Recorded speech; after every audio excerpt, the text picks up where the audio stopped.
God, I'm so like not used to doing these journals. Like I lost my ability to speak into a microphone without being like nervous because I've already tried to start this thing like 3 times, but yeah.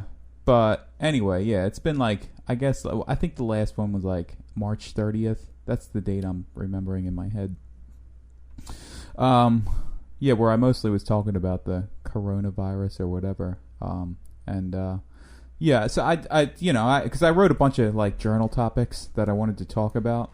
Like, they started recently coming to me again, journal topics, because I did kind of just like stop writing them for a while, but I think it was mainly due to the fact that ever since the beginning of the year, like I had this cold in the beginning of the year, and whatever happened during that cold like fucked my ear up. Because I've ever since then I've just had these like non-stop sort of like inner ear issues, where I'm like sometimes it's better and worse sometimes, and it's just like, I can turn my head a certain way, I'll start getting like vertigo or whatever, and sometimes I get like tinnitus or whatever, yes, and there's always just like some sort of fluid or just like stickiness in my ears.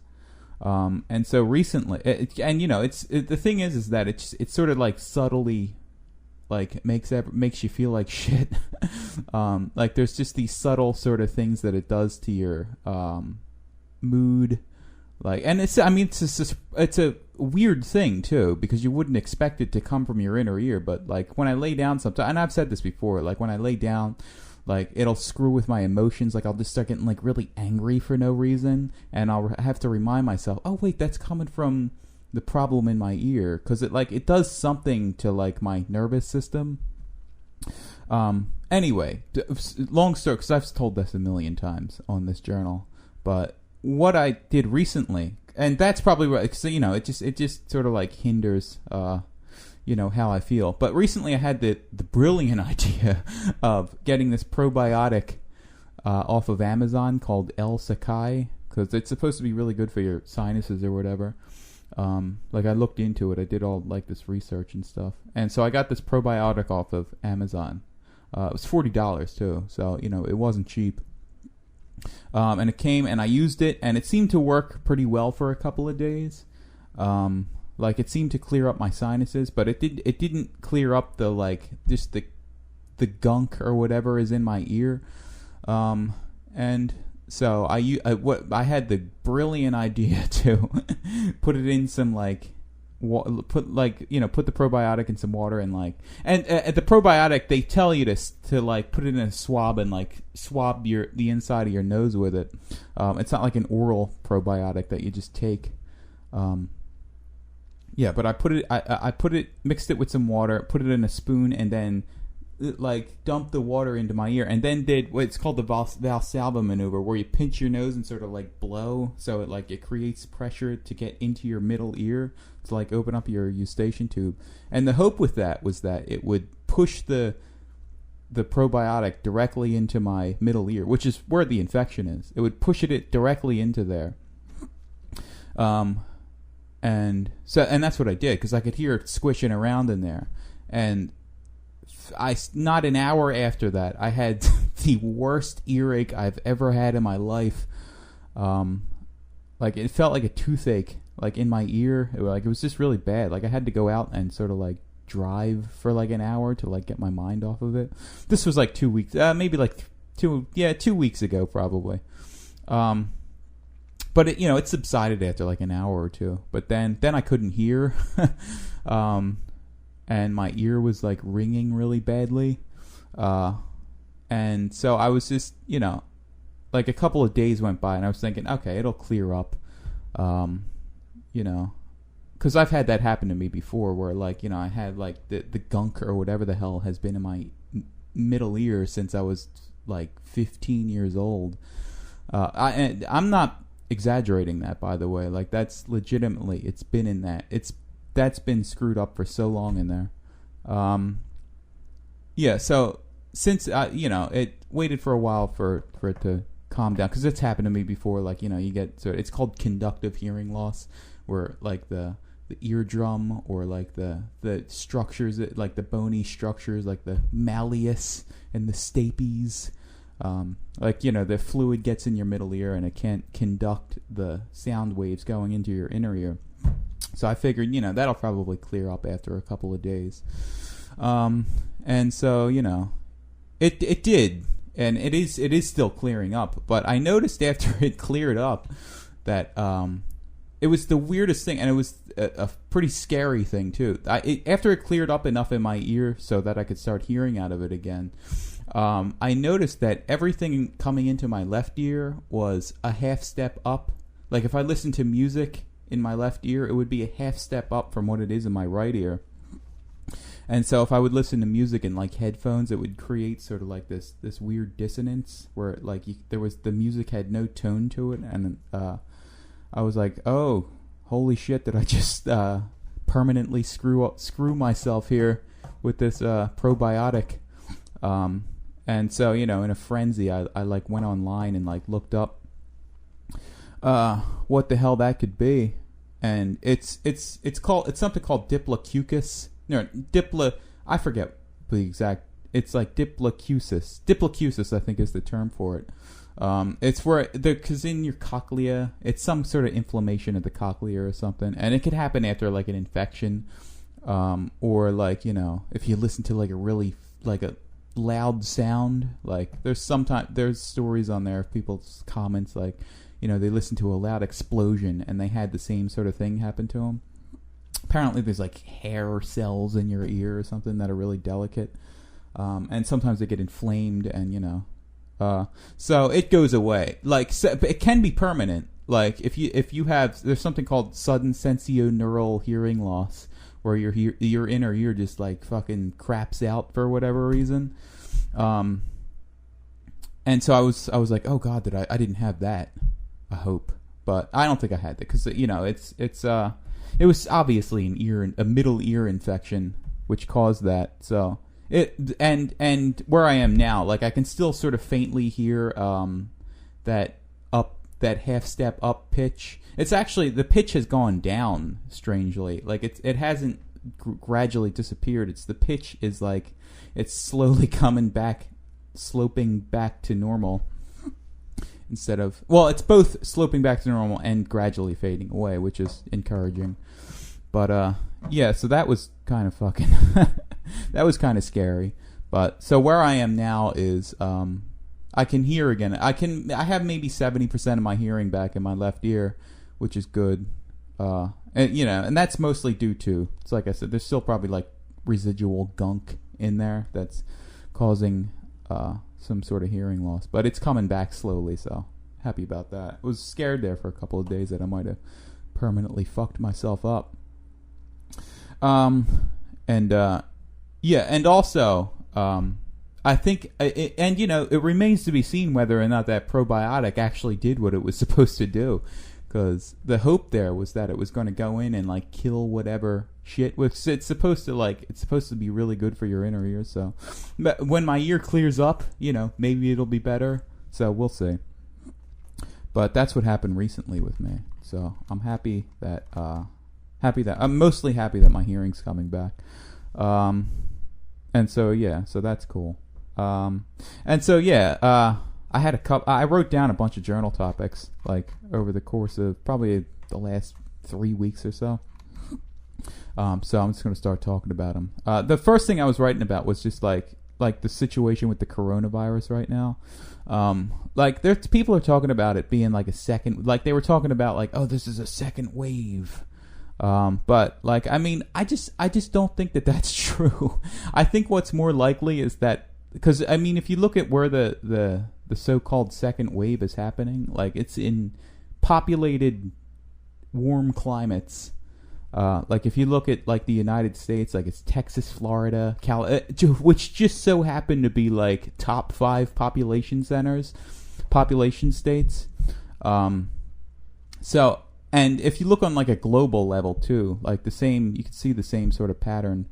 Like it's Brazil, Mexico, fucking like India. So it seems to me that what's happening there is it's not so much a second wave as it is just like maybe it just took the virus a little bit longer to get a foothold in like warmer climates.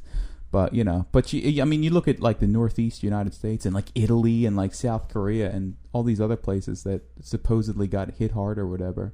You don't see any sort of like rise happening there. So it's like, maybe that's a good sign actually that like, the virus already ran its course here. So it's like, you don't have to fucking wear these goddamn fucking masks anymore. Yeah. But, so, it isn't so much a second peak, I don't think, as it is just the first peak in, like, warmer population centers where it took the virus a little bit longer to get a foothold or whatever. That's just, what it seems like to me. Yeah. So it's like, I don't think there's anything to, I think and it would also say, like, maybe the masks didn't actually do anything. But mostly, I still think this is a quote nothing burger. So, like at this point, I kind of think like any continuation of this lockdown, aside from being just like fishy, like this whole situation is just very fishy at this point. But I mean, aside from that, like aside from whatever's conspiratorial nonsense you want to believe. Like it just seems like at this point, like the lockdown, like maybe it's just like professionals like defending their profession. Like, I'm trying to think because I'm trying to like read what I wrote here and say at the same time. Like it's at this point we sort of have come to the point in society, I think, where we realize that the idea of like an expert, isn't so much necessary anymore. Like maybe it is to some degree, but like people are slowly realizing that we can sort of like do this shit on our own. Like we can figure these problems out for ourselves. And so it's like the profession, what they're doing, they're just sort of like defending their profession by saying like, cause I mean, that's, I mean, if you ever go to like some professional or like some shop or whatever, a lot of the time they'll start talking like really technical to you. Like if you go to a computer shop to like get your computer fixed or whatever, like they'll start talking like really technically to you, like, oh well, your BIOS, there was an error message on your BIOS, error 15, we had to go, and they'll start talking like that to you. And I feel like on some level, maybe not even like a conscious level, I feel like on some level that they're doing that because it's a way of confusing you to make you feel like you need them, to make you feel like you can't solve this problem without them. And it's a way of sort of like defending their livelihood in some way. And again, and maybe it's probably not even like, when people do these, it's probably not even on like a conscious level, it's probably like just like an automatic sort of subconscious thing that they're doing. But I almost feel like the continuation of the lockdown on some level is something like that, like it's just experts sort of defending their position. I was about to say something else there, but I forgot what it exactly was. But it's just like it's this sort of just desperate clinging on to their livelihood. And I mean, I guess you can't blame for somebody for trying to cling on to something. Like they think if they let go of it, they're just gonna like die, metaphorically, not literally. But yeah, that's kind of what I think's going on with this at this point. I mean, unless there is like some legit, and it does kind of seem fishy. This whole thing does kind of seem a little fishy at this point. Like maybe there is some legitimate conspiracy going on. But I don't know. I think we're fine. I think the virus already ran its course, especially like because I mean you never hear about like Italy or like South Korea anymore. And if you look at the stats, assuming the stats are real, if you look at the stats, they're all fine. They're all doing just fine.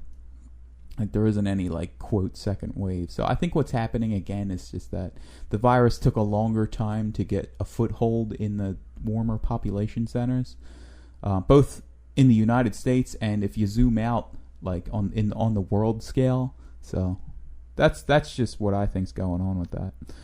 And I'm not getting any fucking coronavirus vaccine. Even if it's mandatory, I will. I don't want to get that. I have very bad feeling about any kind of vaccine with that shit. So I'm not getting any vaccine. I don't care how. Even if there's like some sort of law enforcement involved with that, like I will find a way to not get that vaccine because I don't trust that at all. Yeah, but those are my thoughts about the coronavirus situation right now. Yeah, so there's some more journal thoughts here. I'll just keep going. It's gonna be more than because I gotta do some journal catch up here. But yeah, I started doing DoorDash recently because we got another car here. And actually, DoorDash is like way more lucrative than Uber Eats. I wish I had done it back then, because it's like I can go out for like 3 hours and make like $100. Like it's the greatest thing ever. And the thing about it is, it's like it's not even work really. Because I mean, I think to myself like, what exactly is it that I'm missing out on by going and doing DoorDash? Because I mean, you think with work, like the idea is that you're giving up something that you like, you can't sit at home and like loaf around watching TV while you're at work.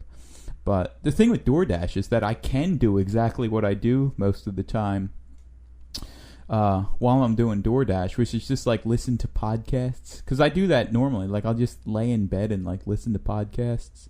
And with DoorDash, like I can just sit in the car all day and just like sort of pretend that I'm laying in bed, because I mean, I could drive it, and it's like I could fucking drive while I'm sleeping, so it's not a big deal. But yeah, I was thinking about with DoorDash because they have a rating system, like like I guess how good of a driver you are, but like to me, like I don't even fucking look at the rating system because I just think like what's the point, like I don't need to be told I know if I'm doing a good job, Like, if there were some glaring issue with what I was doing, like I was making some, like, obvious mistake, I think that information would make its way to me, whether I was looking at my rating or not, Like, somebody would tell, like, during a delivery, if I were making a delivery, somebody would tell me, like, hey, dude, you should stop doing this. And I would hear it multiple times during the delivery. But if you're just talking about like a 5-star, because that's what it is, it's a 5-star rating. So it's like I don't even fucking look at the thing because it's just an unnecessary source of stress to think about like my rating as a DoorDash driver. Like, dude, I know if I'm doing a good job or not. Like if I feel good while I'm doing DoorDash, if I'm going to the, if I'm in a rhythm and like I know I'm getting there quick and I know I'm doing the best that I can, I don't need anybody to tell me that. So I don't even look at the rating system. So it's like, I don't understand the point of them even.